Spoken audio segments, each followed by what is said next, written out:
ஓம் சாய்ராம்.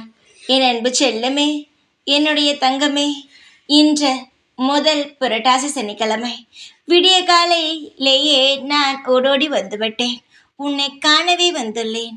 திருப்பதியிலிருந்து உன்னை காண நான் வந்ததற்கு காரணம் மிக மிக முக்கியமான காரணம். வாழ்க்கையில் செல்வங்களும் எல்லாம் இல்லாமல் விரக்தியுடன் எழுந்திருக்கும் உன்னிடம் நான் ஒன்று சொல்கிறேன். இன்று என்னால் மிக மிக அற்புதமாக இருக்கும். உனக்கான அனைத்து விஷயங்களும் இன்றிலிருந்து படிப்படியாக இந்த புரட்டாசி முடிவதற்குள் நிச்சயமாகவே உன் வாழ்வில் பல சந்தோஷங்களும் பல நல்ல நல்ல தருணங்களும் உன் வாழ்வில் கிடைத்திருக்கும். இந்த பெருமாளாகிய நான் உனக்கு சத்தியம் செய்து தருகிறேன். நீ எந்த அளவு என்னை நம்புகிறாயோ அந்த அளவு நான் உன்னை நம்புகிறேன். நான் அவ்வளவு எளிதில் யாருக்கும் எப்பொழுதும் உதவி செய்பவன் கிடையாது. ஏனென்றால் எப்பொழுதும் நான் பொறுமையாக இருப்பவன், கோபப்படாதவன், எல்லா நேரமும் யாருக்கு எதை எப்பொழுது தர வேண்டும் என்பதை தீர்மானமாக முடிவெடுத்து செய்பவன். அதனால் நான் எப்பொழுது எதை செய்ய வேண்டுமோ அதை சரியாக செய்வேன். ஆனால் உன்னுடைய விஷயத்தில் நான் ஒரு முடிவை எடுத்துள்ளேன்.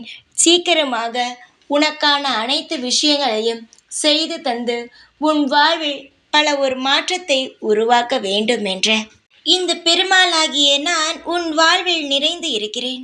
அந்த லக்ஷ்மி தேவியையும் உன் வாழ்க்கையில் நிறைந்து இருக்கும்படி அனைத்து விஷயங்களையும் நான் செய்து பல ஏற்பாடுகளை செய்வேன். ஒரு மனிதன் எதற்காக போராடுகிறான்? தனக்கு செல்வம் வேண்டும், நிறைய நிம்மதிகள் வேண்டும் என்பதற்காகத்தானே. அந்த அனைத்து விஷயங்களையும் நான் தருகிறேன் என்று ஒப்புக்கொண்டேன் அல்லவா?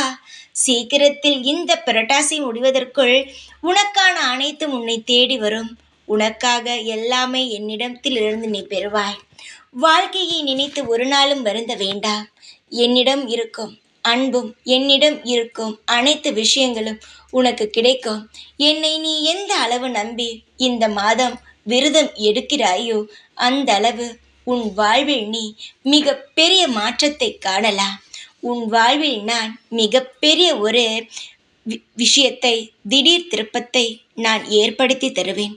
கண் கலங்காதே தங்கமே. ஒரு நாளும் கண் கலங்கி உன்னை நீ எந்த ஒரு இடத்திலும் குறைவாக எடை போடாதே.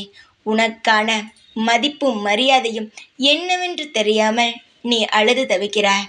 உனக்கு மிகப்பெரிய விஷயம் நடக்க காத்து கொண்டு இருக்கிறது.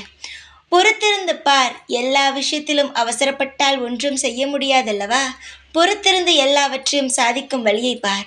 நான் இருக்கிறேன் எல்லா நேரமும் உனக்காக துணையாக. ஓம் சாய்ராம்.